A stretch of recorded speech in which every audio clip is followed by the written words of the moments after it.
Hey everyone, welcome to the Elite Real Estate Podcast. I'm your host, Sam Popple, along with my co-host, William McClellan. How you doing today, Will? Always good. Excited. Love these days. Dude, definitely. And I'm super excited because ever since I met Dean Barlow back at the last 10X Growth Con this year, wearing his 500 Doors hat, I knew this was a guy I needed to have on my podcast. So after introducing myself to him and his son, making some small talk, I realized that he's a partner in over 3,700 doors. He brought his son with him to Growth Con, which I thought was really cool. And he's currently building his own brand, Continuous Cash Flow. So without further ado, let's bring on Dean Barlow. Hey, how's it going? Thanks for having me on. How's it going today, Dean? Good. Loving it. It's a beautiful day, as always. Yeah, man. Now we're excited because we know you're about to be closing on another deal. So we're excited to hear about what everything you learned in partnering in these 3,700 doors, as well as what's going to happen here soon with this new deal you're closing.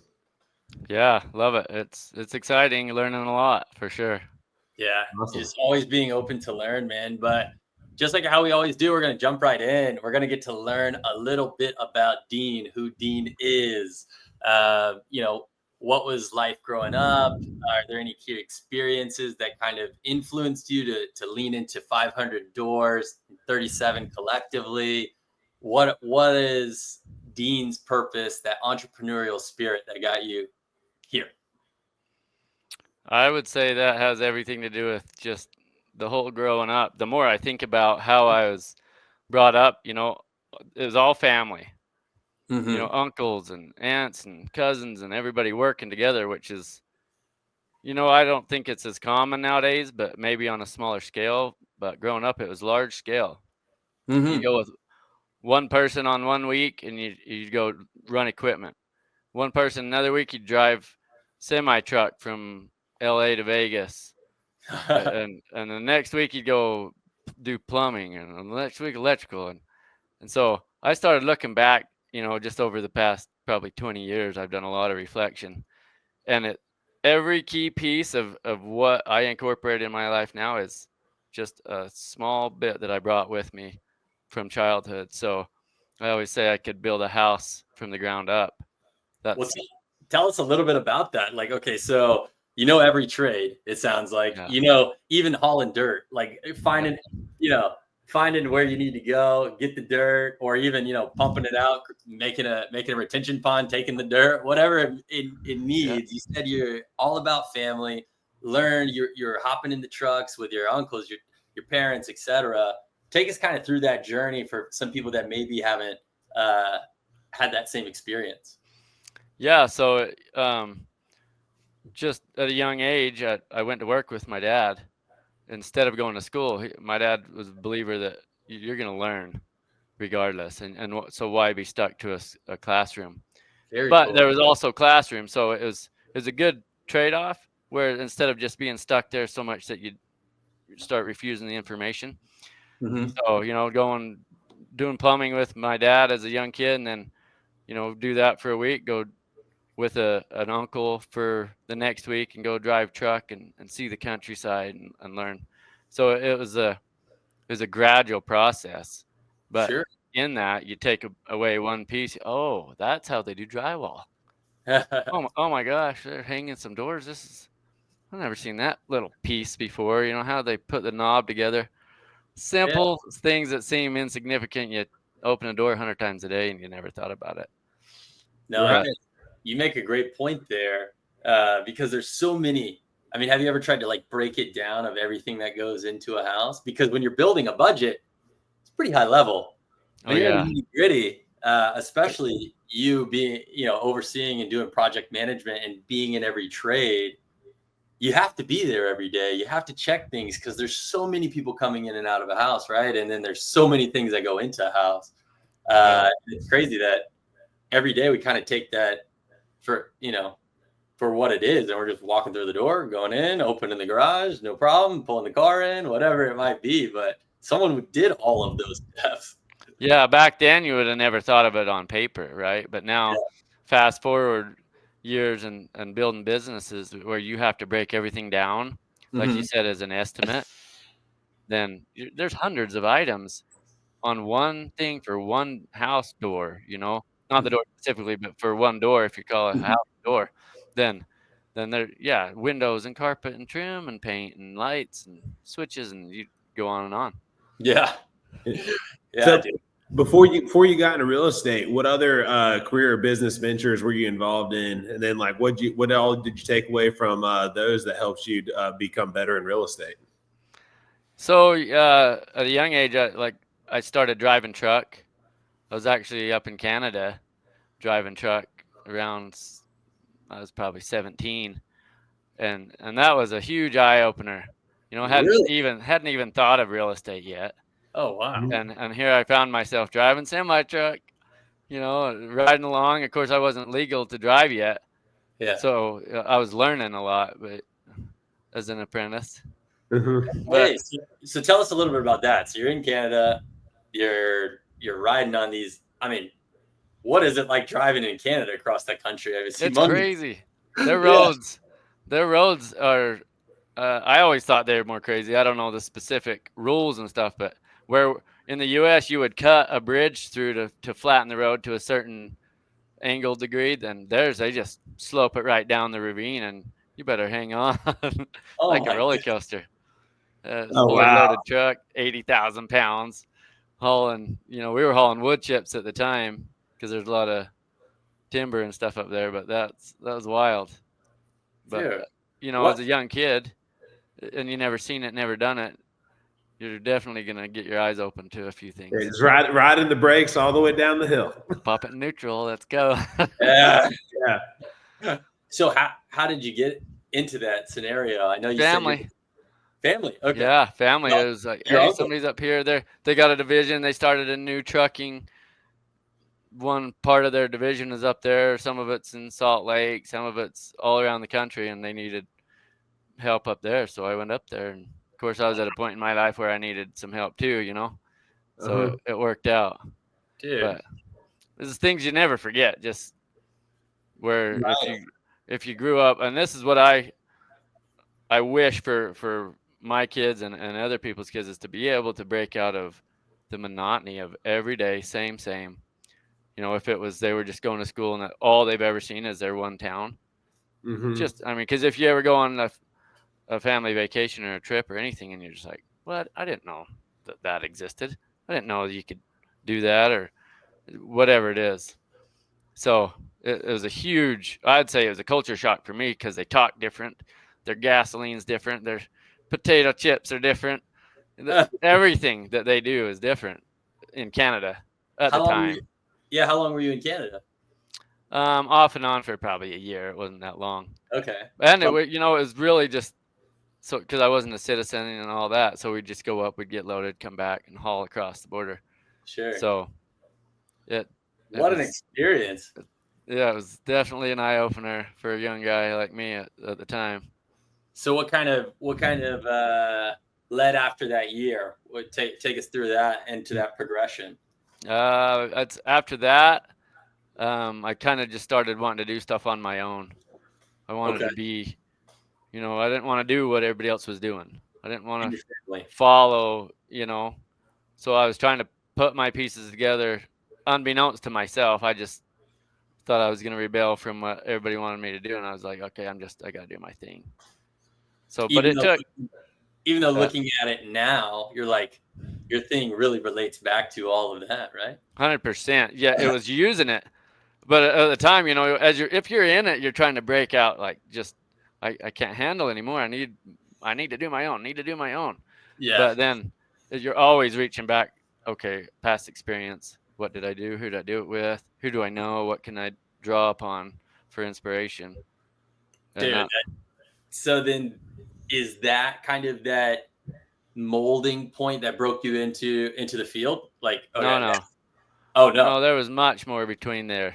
Well, let's get into it. Yeah, that was just one little piece. I feel like I've lived like probably 3 lifetimes at least, maybe 5. Sick. Okay, so what's lifetime number 2 or 3? Yeah. Where are we at, Dean? Yeah, we started in the middle, but after that, I like I said, I was trying to do my own thing, and I moved not too long after that, in 2005, I moved to Colorado. And this is a good life lesson I try to reiterate to my son is no matter where you go, there you are. You heard that saying? Mm-hmm. Because I thought, oh, I got to run away from all my problems, all these people doing bad things. And guess what? I got to Colorado, and there all the stuff was. All the problems were there. I was the problem, you know? And so I'd say for probably 5 to 10 years, just figuring out what is it I want to do? Why am I still doing this? The things that I grew up saying I wouldn't do, you know, building houses, doing construction, which I was raised in the trades, and now super important key to what we do. But at the time, didn't know why I'm doing it. Why am I doing this? I need to do something else. You know, my dad was a plumber, and I had people asking me, how come you're not plumbing? Why are you not being a plumber? You've learned this since you were a kid. You know, I was 10 years old crawling out underneath motels, plumbing motels, literally crawling in the crawl spaces. Oh my gosh. So holding the flashlight for my dad, you know? Yeah. Holding it up, checking it out. So this is actually kind of unique. So tell us a little bit about that time when you're kind of facing realization of maybe self-reflection. Like, okay, same things that were happening in Utah, Canada, etc., are also here in Denver. You know, maybe I need to change something. Now you're coming full circle. Now you kind of highlighted it, and for the listeners, let's know what you're doing now and why building houses is a critical part, and growing up in the trades is a critical part. Yeah. So I was trying to get away from it, and I said, okay, real estate. Found it. I knew this is what I wanted to do. This is what we're going to do. And then I'm still working a W-2 job in construction. So it's okay. Start going to seminars, start going to events, meeting people in the space. And then actually quit my W-2 job, said I'm going all in, and then just fell apart in like a matter of months. So I didn't have any infrastructure. I just knew that's what I wanted to do. So then I go back to my... Tell us a little bit about that time, because I think a lot of people will take a shot and then they don't knock it out the park. They end up striking out, and then they don't ever go back up to bat again. So, and we had a guest not that long ago that actually failed at it twice and then went back for a third time. Like, that was a big part of his story. So I'd love if you just take some time for anybody listening, because this is one of those inspirational parts that people need, I think, to know it's the right thing. So tell us about that setback, then, and then how you overcame that. Okay, so I'll back up just a little bit. So I'm working my W-2 job, and I start flipping mobile homes. Okay. Cheap, easy to get into. Okay. Flipping mobile homes. And at the time, you could buy a mobile home for like $7,000. Right. Yeah, what's going on now? They're selling them more than new construction. $150,000. It's crazy. No joke. $200,000. It's out of control. Out of control. If I knew then what I know now, I would have bought the whole thing. All right, so you're flipping the mobile homes. Flipping mobile homes, working my W-2, hating my W-2.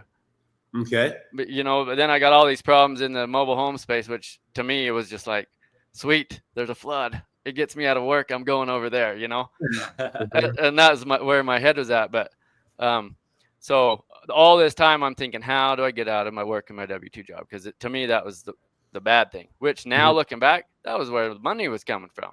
And a lot of people are like, don't quit your job. Even I think there's books written on it. Before you quit your job, get your side hustle started, which I was doing. And it wasn't until years later that I actually made the first leap from my W-2, handed in my keys and my phone, and said, I'm done. And then that's where I was saying I didn't last a few months.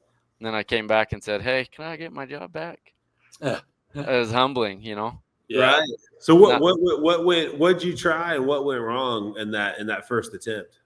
Well, I had nothing lined up other than the will to do it. Okay. I just knew so I didn't have any finances. I was in debt. I didn't know too many people in the space. I knew a little bit so I could get one deal done. So I went out, did one mobile home deal, and, worked some side jobs with my construction background. And then it was like, shoot, nothing else is coming in the door. I guess I'll sit back and wait for something.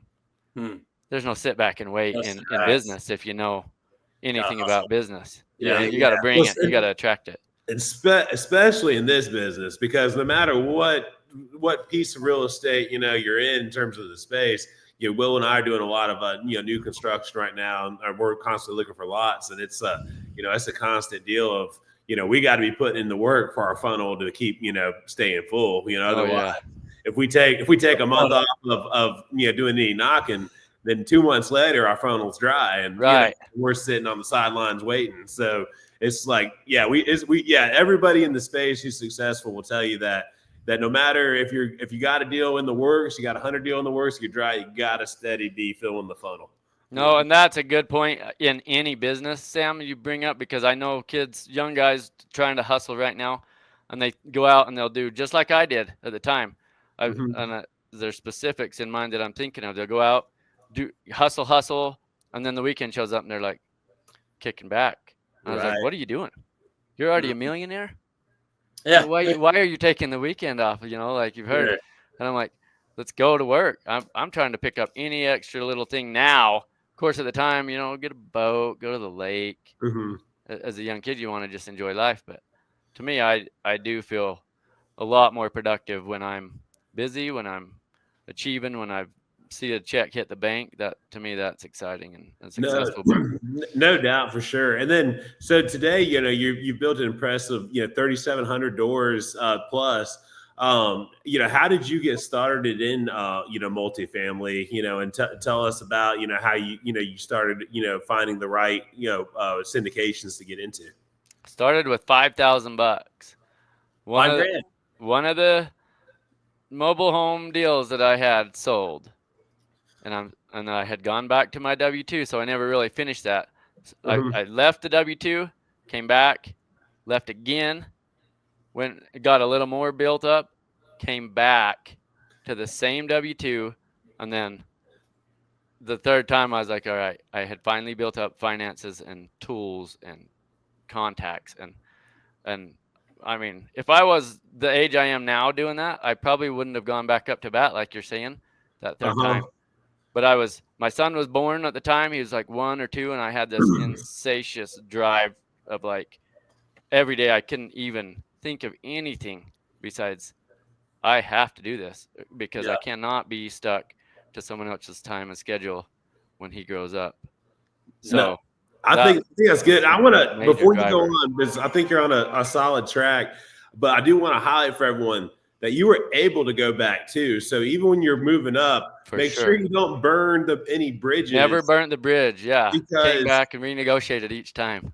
Yeah, because I actually think that's a very magical point to point out to people that you weren't just like, screw this, I am gone. Clearly, you did a great job at the place you worked at for them to, be happy for you to be back, and then have you come back those times. So I definitely wanted to point that out to everybody, that it's really important to build those relationships, because I'm sure they're happy to see you move on, but then happy when you came back too. Right. Yeah. Well, when you're providing value to someone, they know it, like you said. But if you're just another cog in the wheel and you could be replaced, then what's the difference? But if you're a driver, for sure. But I didn't mean to get off on a tangent there. No, man. No, you're good. You brought up something really cool that, like Sam had mentioned a little bit ago. We had a previous guest that said it took him three tries as well. There might be something in that saying of third. That might be the slow learner road. But I read this really cool thing today. It said like 10x your rate of failure and win. And it said, that's right, intend to increase your rate of failure and then continually do it over and over again. By multiplying your rate of failure, you will rapidly improve your rate of learning, which will equate winning. And I really liked that. So that's great. Yeah, because every time you figure out a door not to go through, you figure it better which another door to take. So You know what I think of when I hear that, the failure thing is when I was starting my construction company, which we built so that we could then work on our multifamily. I would get an estimate all built up, send it to a customer, and they'd reject it. And that was just a tough blow. what did we do wrong? What didn't they like? Why would they not? I mean, we're here to make this thing just perfect for them, whatever, if it's a patio or fix their house or something. And now I'm thinking, how can we do that to 50, getting the pipeline full, like you said, Sam? We're sending out so many, we forget who the name is on it. Oh, yeah, this guy. Now, what are we doing for them? Oh, yeah. So the failure rate went up times 100, and it's just like, okay, next. If they don't see the value, they will, or we can come back in 2-3 years. I just had a meeting this morning where they've been working with the customer for 7 years, and the customer just blew them off. Literally almost no words between them, but they kept on, here's our email for the year, every January, every quarterly update, whatever. And then, boom, they signed an agreement. Sam, what is going on? Okay, this is like the 4th time maybe in the last 2 weeks that it is just getting nailed into our heads. Make offers, bring value. It's okay to get no's. And we're really trying to ramp up business, kind of like to what Sam was saying. And it is just like, we've heard that before. And I know we were just talking about it, but sometimes you just got to hear it a different way or from someone else. And this is like, it's beaming at me right now. And so that's why I'm like smiling ear to ear, because same thing, putting estimates out there, you got to do it.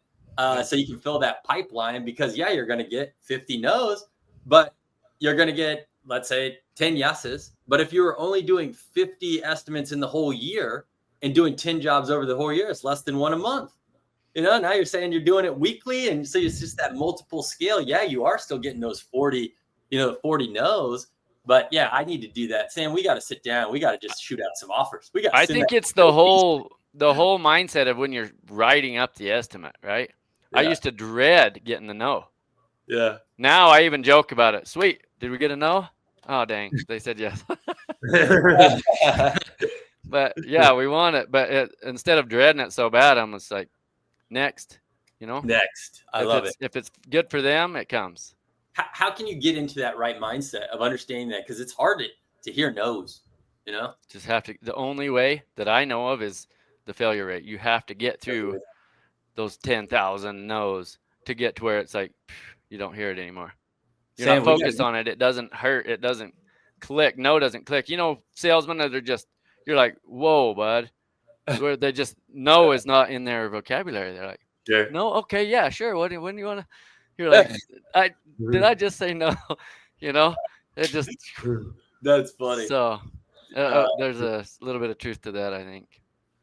No, I completely agree. I think that something is happening. There's some magnetic force happening around right now in the universe, but we just got to send out some more offers, send out some more estimates, and keep it rolling. But is there some time that you're thinking in this like transitionary period when you were in Denver and these 7 to 10 years where there was like some particular person or mentor or event that kind of clicked everything? I think it's a great transition into lots of shows that really accelerated your growth. There's a massive turning point. Okay. Yeah. Can we hear about it? Yep. Oh yeah. And so I think about it all the time. I just gotten together with my ex-wife. We just bought a house, and we made it.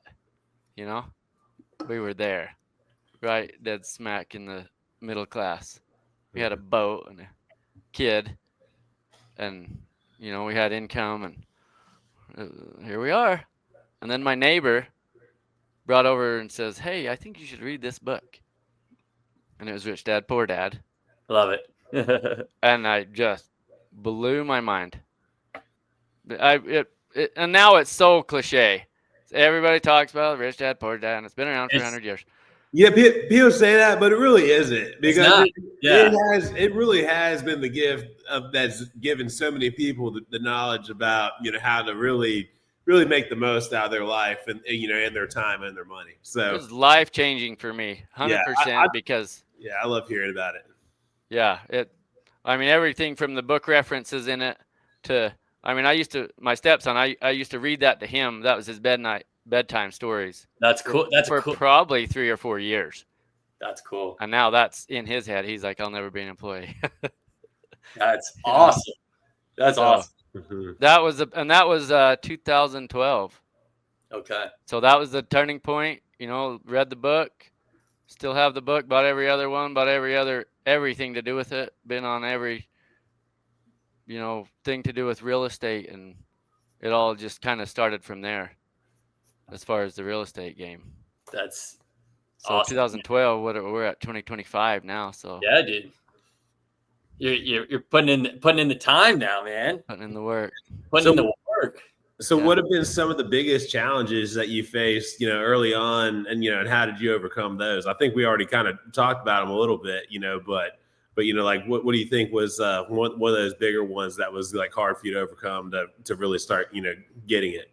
I think it's what we're working on now, and that is raising money. Raising money. That's all mindset. Where like I have to go out and swing this hammer because that's the way we've always done it. Everybody in my family's done it that way.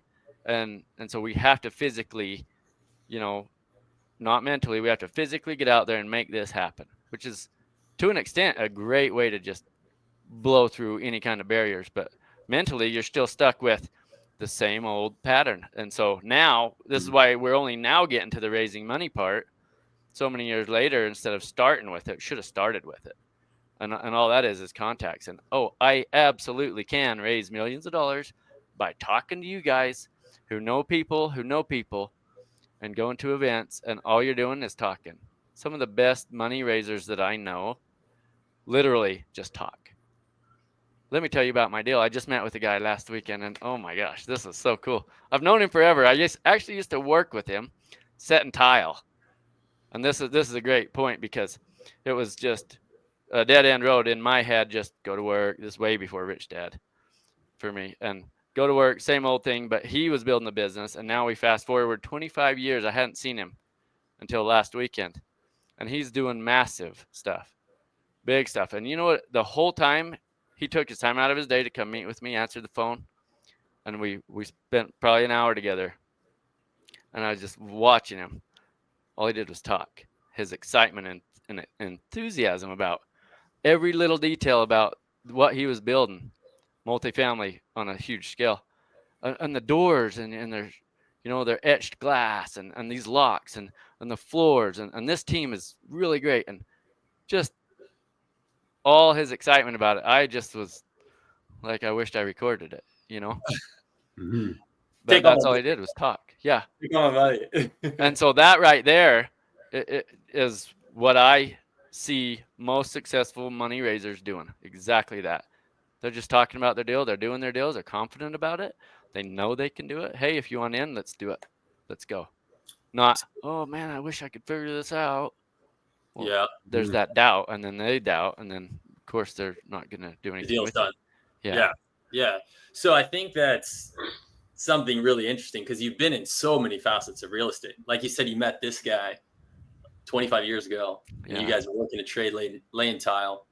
Now he's doing big things. You're doing big things. I think it's interesting that you just kind of dropped a little nugget in there. It's like, hey, I would have flipped my whole business model on its head. Our hardest thing that we're doing right now is raising capital, but we should have started there. So take us through all of these really, really difficult times. And why would you kind of put this role in reverse? Because it's always been, it's the poor, the middle class, and the rich. And the poor and the middle class, I grew up. I actually co-authored a book. I'll put this in there with Tyler Devereaux. Oh, sick. Oh, sweet. So, cash flow deals in any market. Yep. And in this. All right, guys, we're going to put a link to that down here. So awesome. Yeah. In this book, it talks about when I was young, I remember I wanted a bicycle. And my dad said, no, we don't have $300 for a bicycle. We have that $300 could buy the rebar for our house, and that's the thinking that all it does to me is says lack. We don't have enough. There's only $300 in the world, Whereas that traveled all the way till where we are now. If we started, like you said, and we flipped it, then it would have been thinking we have abundance of money. Who can we meet and who can we talk to that can help fund our dreams, that can help build this to scale the way we see it in our head, instead of sitting around being, no, we can't do that. We only have this to work with. we should only just barely figure it out. Speaking in general terms, but it's the whole mindset. That would be the only change, to meet someone, know you can do it, or have the drive to figure it out, and then take everything you've learned and say, okay, we're going to do it. I love it. I love it. What kind of, I'm just sure the listeners are right now just like taking a second, because that's what I'm doing. But through this journey that you've been on, where have you seen, maybe because you've been in so many outlets and facets of real estate, what are some things that you think have hit home and had better successful entry rates than others? Thing that comes to mind is a lot of the gurus say start really big. But then there's the saying that I always think of: dream big, start small. Because you got to be able to handle one door in order to handle two. You're not going to just start out handling thousands of doors if you don't even know how to balance your checkbook. Dude, I completely agree. I think it's a very unpopular opinion, but I 100% agree. And if for anything else, I believe it's for confidence sake. Yeah. Because like I know how handling my rentals, like, I now am confident enough that I know I can handle over 20, but if you would have given me all that in day one and I would have had problems on all of them day one, I wouldn't have known which problem to start first, versus, now I've handled multiple turnovers at a time. I've had, multiple things going on at a time, and I know I can handle it. But yeah, I completely agree that, I do think that, like a lot of people say, I think bigger deals are easier in terms of like working through them. But at the same time, to get your foot in to be able to even get a bigger deal, you got to have some experience that people can believe in too. And then you got to also have had the confidence to knowing that you can handle it. So no, I completely agree with you that you dream very big, but take one step in front of the other, Yeah. And where did they start? That's what I always go to. Who's the guru saying they've got 1 billion doors and they've been doing this their whole life? Okay. So now they're 90 years old. They're successful. They're a billionaire. I want to be there. Sure. But where'd they start? Right. So many times that I do the research and find out they started with the house they lived in. They started with one door, maybe Are they giving you the same advice they took? Or are they giving you advice from the seat they're in? From the seat they're in, right? They're saying, don't go there. I've done it. I made those mistakes, and that's great. But then starting up here, if you hadn't made some of the mistakes, if you're starting big, you're going to, you could fall big. True. Right. And failure's great, but on what scale? I'd rather stumble on small steps than massive steps, because it might hurt a little more. And definitely. Well, and then once you start raising money, you're responsible for other people's money. Once 100%. You start losing other people's money, you can't take multiple losses and expect people to still invest in you and your deals. So there's no confidence there. You're one big screw up away from never getting another investment dollar again. Yeah, and I think that's a good point, Sam, because there's a line between failure and failing when you I don't know, where you're posing as the expert, right? I'm an expert. Right. Send me your money. Let's be my investor. Oh, we lost that deal. What? Yeah. No, you do that before you bring on the investors. You do that way before you're figured out, or else don't even bring other people. They got their own problems. 100%. Because most of the people I know that really are big time in it. We'll take someone we all know here, Grant Cardone, since you and I met at Grant's last GrowthCon. Yeah, a lot of the people that I see raising their hands in those rooms that put money into his deals, that have a ton of money in those deals, they invested in one deal, it was good. So they invested in another deal, it was better. They invested in a third, it was stacked. So the people that wind up having $1 million invested with someone, they usually invested it 100,000 at a time. Yeah, it's progressive. And and it was because that confidence led to more confidence, and that's why someone like Grant can go and buy all these massive Class A deals for cash these days, because he's done such a great job, for those people. But yeah, like you said, it's good to swing at bat when it's all your money at play and you're the only one that loses, and then you learn that loss and move on for your next win. But it's totally different when you're gambling with other people's. There's another point there too, and I think that's ethics. Because if you just come into this, and we see so many times throughout the world, it's who's this person who's overnight successful that legitimately was overnight. Their ethics might not be there, and then you watch them, and sure enough, 5-6 years down the road, they're gone. So, but Grant, that's a good point. He did start at the bottom. Started with 1 door, right? Not even 2 doors, right? And he says it, and he's open about it. But he says not to start there, but to each his own. But now he does prove that he's got the ethics because of his failure, because of his time and experience in the space where now he can do anything. Right. So yeah, I think we're at a good transition here for something that a lot of listeners are curious on. What separates a successful real estate investor from the others? Like, what's that separating factor outside of ethics? Is it time? Is it deal flow? Is it what's your opinion on that, Dean? I would say it's collective. I'd say it's your team, your experience.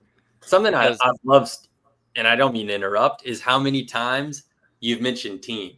I'm a big team player. Played D1 college sports, so I love that team aspect. Can you just expand on that a little bit on why building the team is better or is necessary, even if you're a solopreneur? Because there's a lot of things happening all the time, right, in this industry. Yeah, and it starts from my personal experience. We touched on some of it.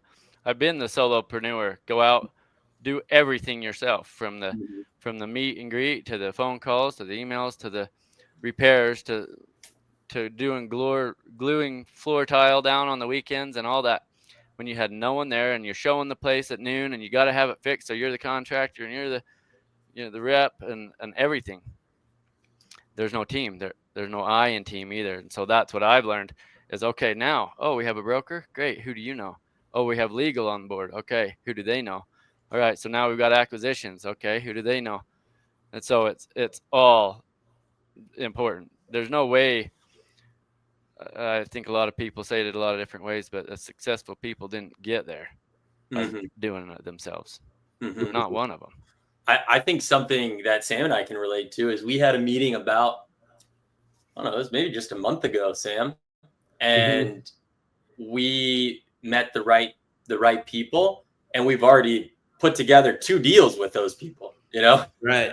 And that acquisition side is something that we were trying to kind of handle in between us, and both Sam and I have full-time W-2s as well, running full-time jobs.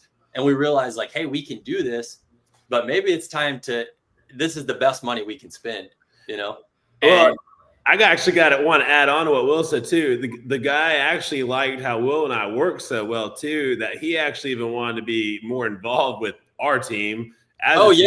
Because he said, like, hey guys, so I don't offer this to everybody, but I like you guys. I like how you work. I do happen to have my GC license. Do you want me to, if you want, I can help you do some of these builds too. I normally do a few a year. And so it was just really cool because he was already in acquisitions and disposition.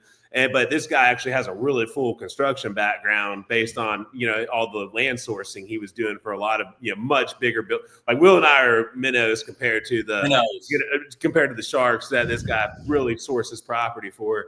Exactly. And so it was just really cool because, it was all based on, he saw how he worked. He liked how, quickly we were on putting our deposit down and everything with the first deal, quickly to want to do a second deal. And yeah, so like I said, it's team is everything, and I think the way you build that too is them seeing how you work in the team, because if they see you're a good team, they want to jump on it as well, versus like no one wants to go on the team that's already in last place.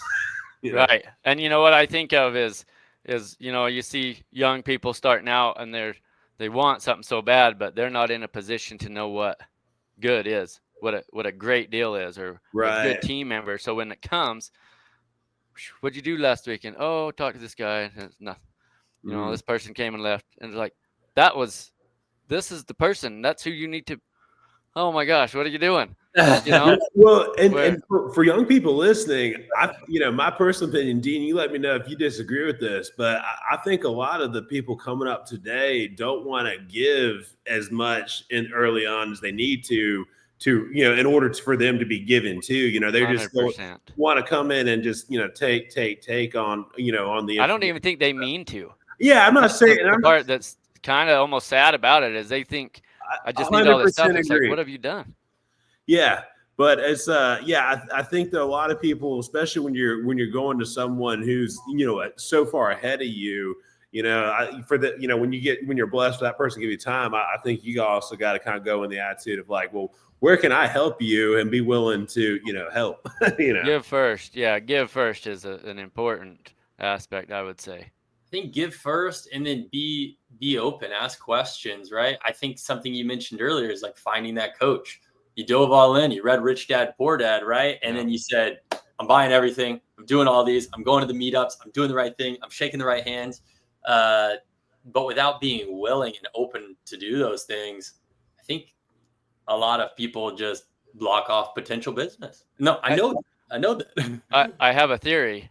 Okay. A lot of that is tied directly to the school system. Okay. Only because what are you supposed to do all day, every day? Sit there and listen. Mm-hmm. And so it doesn't matter what room you're in, what chair you're in, who you're listening to. This becomes, and I'm seeing it in my 12-year-old son, and we're working on it. But you sit down. Once you sit down, and whoever's presenting or talking starts talking, lights go out. Only because they're immune to it. I was never immune to it. I was out plumbing hotels as a young kid with my dad. I'd get some schooling in, and I think I became a sponge type personality because of that. I kind of attribute to that. It was never crammed down my throat. I always wanted more. It was never so much that I rejected it. And I think the kids nowadays reject no matter who, what, when, where. Oh, I'm full. Too much. Mm-hmm. And so that, I think, is a major part of the way you see some of these young kids today. Yeah. Yeah, overstimulated. Yeah, too much info. TMI. TMI. Well, man, tell us a little bit about your company, Continuous Cash Flow, and what's your big investment strategy that you use. So I think that's probably a good spot to kind of talk about before we transition over into part two. Yeah. So we've been working on our team. We've only started, about a year ago now. So we've got a lot of exciting stuff in the works. We haven't necessarily done a deal in the company yet. So that's where it's just a brand new baby. So we're looking to partner. Yeah, it's super exciting. We're looking to take this thing from the beginning, and the beginning step would be what? Raising money. So that's our main focus, finding people that have the right mindset to come into deals and know you can take down a larger deal. So it's geared towards multifamily. We're not doing anything but that in the continuous cash flow space. So you can go to our website, www.continuouscashflow.com, read all about us. And like I said, we've been doing syndicates for over 10 years. We've been building other people's portfolios and teams and giving them money, which has been great. And now we're going to take that full circle, hence the 500 doors, and get our own portfolio established so that we can then, be the one in the driver's seat. That's really what it's about, having the control. Now, taking a step back, how do you gain that control, right? Are you saying raising capital is number one? I think it's front and center. Front and center. I think it's front and center because if you don't have that mindset going in, nothing, everything is a problem, right? And if we're solution oriented, then okay, the money's not an issue. You take all that away because you have investors, because they believe in you, because of your track record and what you've already established. Then okay, so the money's here. What's the problem? What do we need to start on? Oh, well, we've got to build the team around this. We've got to start doing the underwriting. We've got to start finding the deals, having that pipeline full, like you said, Sam. So that's really the key here, I think. I think that's a really great point, is like having the pipeline. I feel like a lot of people here turn to real estate, and then let me know if you've seen it differently. They're like, okay, I'm going to flip a house. This is going to be my way out of my W-2. And they work themselves into a new job. 100%. And next thing you know, you're just searching the deals. Or they want to be an agent. Or they want to be a real estate agent. And then I usually see people jump to be the real estate agent when the deal flow slows. So they usually will flip one. They think they're going to go be a full-time flipper. And then they kind of run into this thing, realizing that, like, okay, they kind of got lucky on finding that first door, and then go into real estate. I mean, I personally, I don't want to. And guys, please listen. I'm not knocking that, because I fell into a similar position as far as, like, I got really lucky with someone bringing me a great first flip. So I thought they all get sourced to you this easy. And then took me a little longer. Life's good, man. Yeah, no one gets a good success first deal. is a bad teacher. I got a good first one. It was like I did nothing, didn't bang a hammer or anything, made a clean 40 grand, and I'm like, this is the dream. Like, all I had to do was sign checks, and this was it. This is what we do around here. Yeah, I'm like, I'm Mr. Biggs now. Yeah, and then after that, just like I said, it took a while to find it. The next one.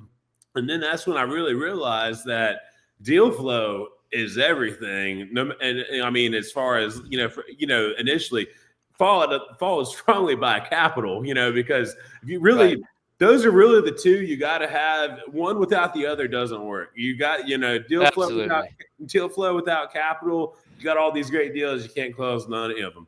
Capital without deals, you got all this great money, got nowhere to put it, and so, those are the two that I have found, tremendously got to keep a funnel going, because, and then, I mean, I'm sure, as someone who has money to put into a deal this week found a place to put it, the following week if you didn't have a deal, So I've had both those problems, like you're saying. You had the deal, no money, or what I thought was no money. Nobody to invest it, because I wasn't talking about it. I was sitting there just hoping and praying that the money would fall out of the sky, and it didn't. And then having the money, but okay, I've got 3 people lined up and no deals. Where's our deals? Pipeline dried up. So 100% got to have both. Mm-hmm. Yeah, because I think that's something interesting too, because you could be the guy really good pitching the deals, loving the deals, but if you only have 3 and you got these guys that have these money that are backing you, those guys are also like, oh, that's my guy, I'm going to. And then you don't have any deals. Well, I think you said it earlier. The root of it is raising that capital, right? So those guys are just going to the next deal, And then if you're always hustling and you don't keep the pipeline going, you might lose that private capital. And if they're the ones with the money, it's nothing personal. They have an obligation. They've got to keep that stuff going. Right. Yeah. Money on the sidelines isn't earning anything. So they got to put it in place. So, and this might be a good point for the young listeners too, because they think everything's so emotional and it's all about feelings. Sure, to a point, but a lot of it is, what makes the world go around. There's transactions involved. And it's not strictly transactional. Of course, you need to like and know and trust the people you're working with, but there's a fine line. So and you really can't take it personal. I had someone recently that I was expecting them to put money in one of my deals, and then they ended up calling me and let me know they ended up putting it somewhere else. They still said they wanted to do something in the future, but instead of taking it too personally, I continue to still send the funny reels to the guy that we were doing back and forth ahead of time, maintain that relationship, because I know in this next year, he's going to see what he missed out on, and he's going to want in on the next round. So I'm not even sweating it, because I just know that if Will and I keep putting in all the action that we're doing right now and the stuff we're doing here in Pensacola, that there's going to be a line of people wanting in on our deals. So, so it's just a matter of us just, keep doing what we know we're doing, and, pushing forward. But it sounds like, you executing, doing the right thing, and making people money. I think that's a good solution there, right? That ties back into the estimates. If you're doing the estimate and why are people saying no, and the confidence is low because they said no. Why did they say no? You didn't fail enough. It comes all the way back to that because no, I know I provide value. I'm confident. Maybe they're not confident in themselves. Maybe that's why they went the easy direction, the more common direction with their money. But like you said, Sam, they'll be back. They'll see what we've done in the meantime, and then they're going to come on and say, you know what? I don't know why it took me so long, but here I am. Exactly. That 3-year touch point, right? Yeah. Yearly updates, annual updates, just like you were talking at the beginning. So, man, that's huge. Cool. I think that this might be a good transition into that next episode, like really diving into multifamily. I definitely agree because I definitely think everybody wants to hear about this deal that Dean and his team are about to close. So he was talking about this one back at GrowthCon. So now that he's got it, it's coming on the finish line, right?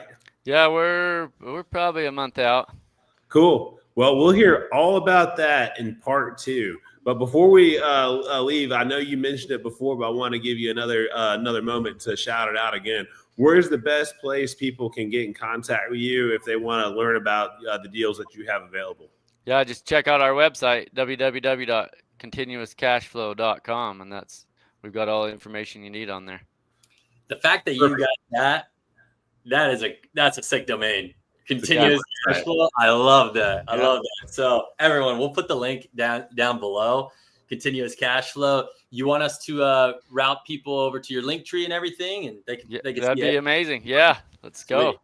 Sweet. Fill up that pipeline. Yeah, no, we'll do it. We'll do it. Sam, where do we find you, man? Yeah, so check us out at theeliterealestatepodcast.com. Please subscribe on our YouTube channel, The Elite Real Estate Podcast. We are really trying to build up our YouTube following, so we appreciate everyone who clicks that subscribe button. Every week we have amazing people like Dean here on the show sharing their experience. Great way for new people to learn about real estate. So please like and share. And follow us on the Elite Real Estate Podcast YouTube page. And then if you ever want to reach out to me on Instagram, shoot me a DM, talk to me about a deal you're currently doing, or if you want to sell me a deal in Pensacola, shout it out to me at my Instagram page, Sam_Florida Man. So I will be very responsive to anything you send me. But the website's always easy. We got the thing you can put in at the bottom of the EliteRealEstatePodcast.com. Yeah. Anything else? Yeah, just hit that contact button. There'll be a little pop-up messenger. Say, hey, what can we help you with? Fill that out. It's going to be Sam or I answering it. So it's not a bot. Awesome. Yeah. Dean, well, we appreciate you coming in, and we can't wait to talk to you more in part 2. So likewise. Thank you, guys. Everybody listening, and stay tuned for our next episode. We'll see you.